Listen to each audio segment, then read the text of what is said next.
So if you see that the overall whole world is actually suffering with such a big disorder, cancer.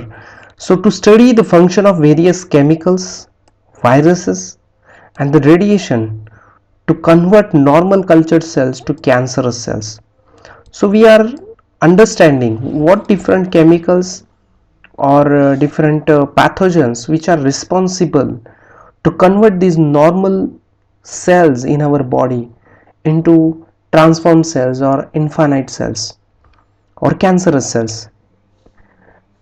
To study them we need to use these animal cell culture. So there are major few applications regarding animal cell culture.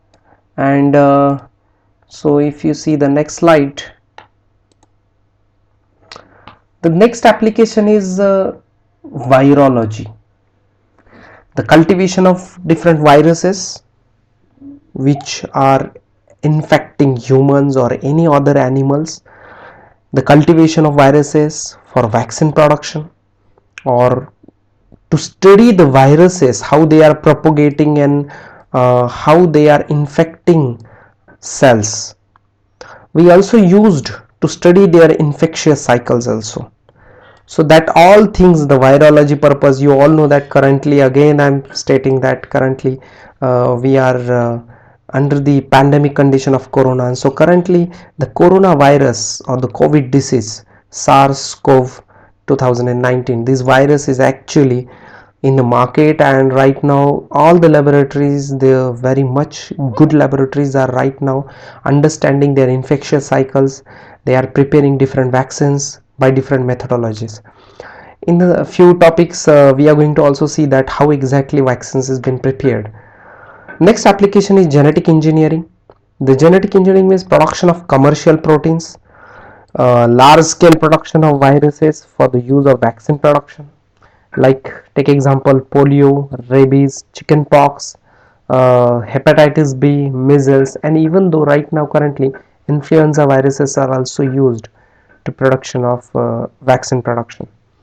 The next application is gene therapy.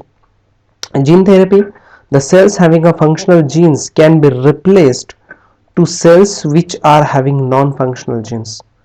So gene therapy is the a complete different topics. We are going to see that in detail in our syllabus. The cells having a functional gene, suppose some cells in our body uh, contains default genes or defected genes. Suppose take example of dystrophin. Muscular dystrophy is the disease, and that disease is particularly related to protein named dystrophin, and this protein is produced by dystrophin gene, and the gene is not working or somehow it is mutated. So what we'll do, we'll use these cells, we culture them in the laboratory, we'll replace that non-functional dystrophin gene with a functional dystrophin gene, and we can correct these cells and implant them again in the that particular tissue. Or in case in another way, we can even replace the corrected genes or functional gene with the non-functional gene to understand the effect and the what do we call the prognosis of that particular cell or organism. What if that gene is not regulated properly, or what if a particular protein is not functioning or not producing into the organism. So such a kinds of therapies or such a kinds of changes we particularly do in animal cell culture, and that is very much important, guys.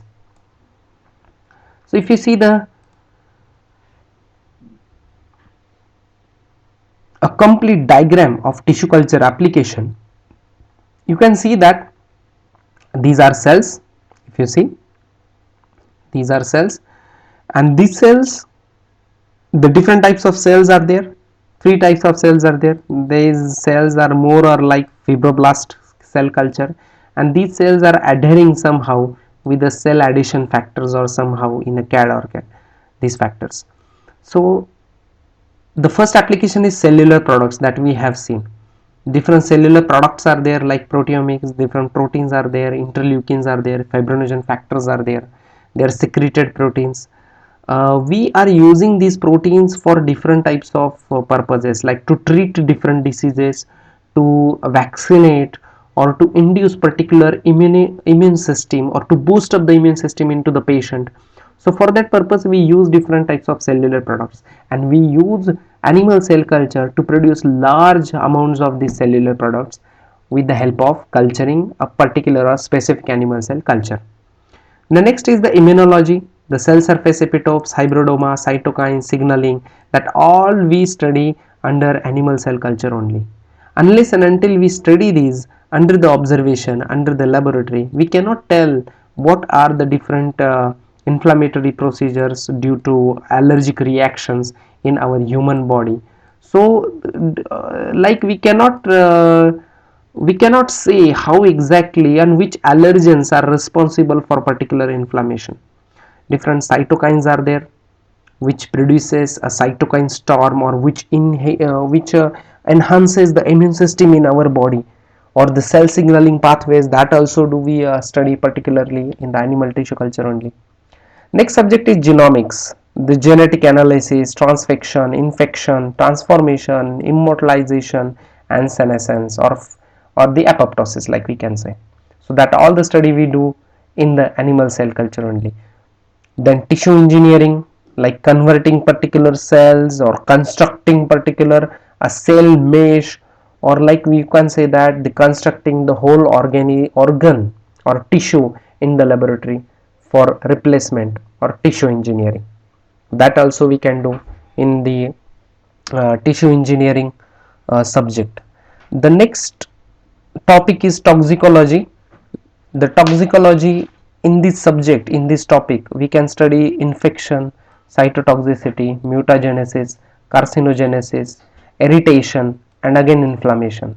As I have already told you, in toxicology subject, or in the toxicology topic, we are going to study the toxicity, or the what kind of toxic effect or lethal effect which has been occurred in the cell, in the cultured cells, due to various pesticides, drugs, or different types of products, cellular products.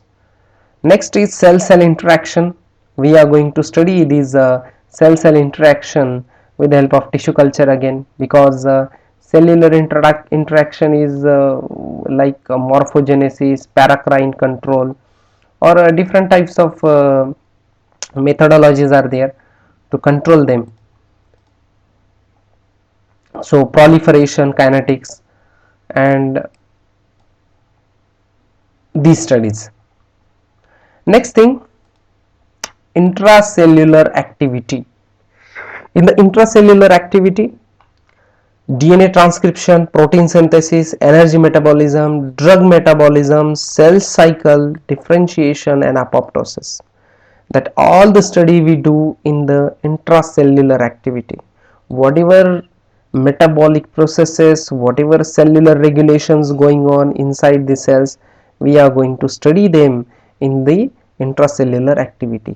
Then again, intracellular flux, RNA processing, hormones, metabolite flux, calcium mobilization, signal transduction, membrane, and trafficking. That all the study we generally study in the cell, or in the cellular metabolism of organism, or the overall in the cellular machinery. The last one application is pharmacology, the drug action, ligand receptor, their interactions, drug metabolism, and drug resistance. So these are all application, guys. These applications are very much important. You need to understand what different applications are there, because these application ultimately tells us that uh, how we are going to study animal cell culture, and why we are going to study animal cell culture, and why it is very very very much important. Thanks again, guys. This is the application of animal cell culture. In next lecture we will start with our animal cell culture introduction. Thank you.